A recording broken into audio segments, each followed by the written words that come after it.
ನಮಸ್ಕಾರ ವೀಕ್ಷಕರೇ, ಮಹಾಯುದ್ಧ ನ್ಯೂಸ್ಗೆ ಸ್ವಾಗತ.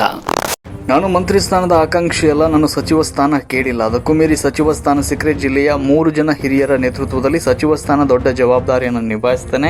ನಾನು ಸಚಿವರಾಗಿ ಪ್ರಯತ್ನ ಮಾಡಿಲ್ಲ, ನನ್ನ ಗಮನಕ್ಕೆ ಬಂದಿಲ್ಲ. ದೆಹಲಿಗೆ ನಾನು ಹೋಗಿದ್ದು ನನ್ನ ಖಾಸಗಿ ಕೆಲಸಕ್ಕಾಗಿ. ಶಾಸಕರಿಂದ ಸ್ಪಷ್ಟನೆಯನ್ನು ನೀಡಲಾಗಿದೆ.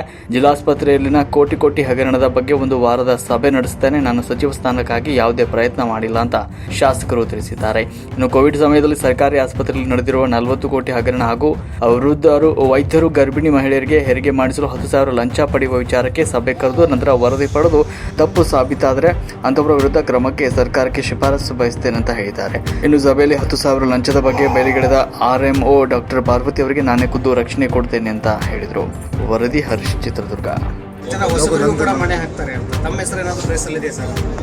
ನಿಜವಾಗ್ಲೂ ಇದ್ರ ಬಗ್ಗೆ ನನ್ನ ಗಮನಕ್ಕೆ ಬಂದು ಇಲ್ಲ. ಏನಾದರೂ ಅಂಥ ಜವಾಬ್ದಾರಿ ನನ್ನ ಮೇಲೆ ಬರುತ್ತೆ ಅಂದರೆ ನಮ್ಮ ಜಿಲ್ಲೆಯಲ್ಲಿ ಬಹಳ ಹಿರಿಯರು ಸೀನಿಯರ್ ಮೋಸ್ಟ್ಗಳು 3 ಜನ ಇದ್ದಾರೆ. ಅವ್ರುಗಳನ್ನೆಲ್ಲರನ್ನೂ ಅವ್ರುಗಳ ನೇತೃತ್ವದಲ್ಲಿ ನಾನು ಮುಂದುವರಿಬೇಕಾಗುತ್ತೆ. ಅಲ್ಲ, ನಿಜವಾಗ್ಲೂ ನಾನಂತೂ ಟ್ರೈ ಮಾಡಿಲ್ಲ, ಎಲ್ಲೂ ನನ್ನ ಪ್ರಯತ್ನವೂ ಇಲ್ಲ. ಆಮೇಲೆ ನನ್ನ ಗಮನಕ್ಕೆ ಇಲ್ಲಿಯವರೆಗೂ ಯಾವುದೋ ಒಂದು ನನ್ನ ಗಮನಕ್ಕೆ ಬಂದಿಲ್ಲ ಸರ್. ದೆಹಲಿಗೆ ಹೋಗಿದ್ದು ಕೂಡ ಸುಮ್ಮನೆ ದೆಹಲಿಗೆ ಹೋಗಿದ್ದಿದ್ದು ನನ್ನ ಖಾಸಗಿ ನಂದು ಬಿಸ್ನೆಸ್ ಪರ್ಪಸ್ಗೋಸ್ಕರ ಹೋಗಿದ್ದಿದ್ದು.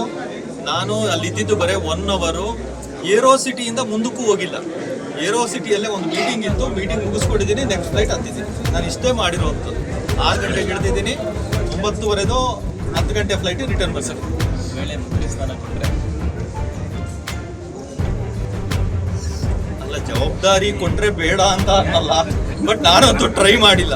ಜವಾಬ್ದಾರಿ ಕೊಟ್ಟರೆ ಅದು ನಿಜವಾಗ್ಲೂ ದೊಡ್ಡ ಜವಾಬ್ದಾರಿನೇ. ಯಾಕಂದ್ರೆ ಇಲ್ಲಿ ಸೀನಿಯರ್ ಮೋಸ್ಟ್ ಆಗ್ತಾರೆ 3 ಜನ ಸೀನಿಯರ್ ಮೋಸ್ಟ್ಗಳನ್ನ ಅವರ ನೇತೃತ್ವ, ಅವರ ಅನುಭವಗಳು, ಅವರ ಸಲಹೆ ಸೂಚನೆಗಳ ಮೇಲೆ ನಾನು ಮುಂದುವರಿತೀನಿ. ಜಿಲ್ಲೆ ಜವಾಬ್ದಾರಿ ಅಧಿಕಾರಿಗಳಿಗೆ ಇರಬೇಕು. ಇವ್ರು ಯಾರು ಏನೋ ಸಣ್ಣ ಮಕ್ಕಳಲ್ಲ, ನಾವೇನು ಮೇಷ್ಟ್ರುಗಳು ಅಲ್ಲ, ಕೂತ್ಕೊಂಡು ಹಿಂಗೆ ಬಾರಿಸಿ ಎಬ್ರಿಸಿ ಇದನ್ನೆಲ್ಲ ಮಾಡಬಾರ್ದು ಅಂತ ಹೇಳೋದಕ್ಕೆ.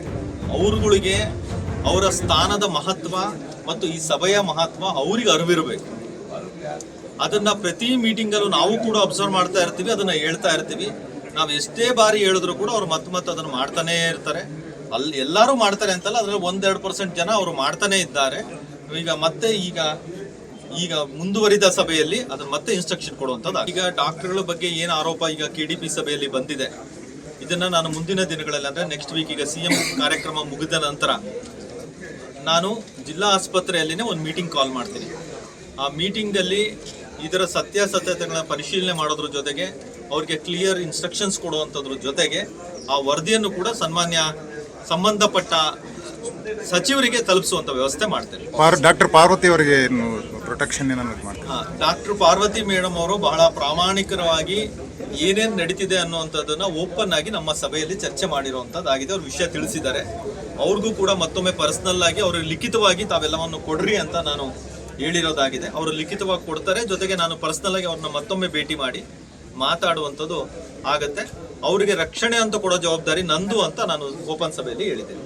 Thank you.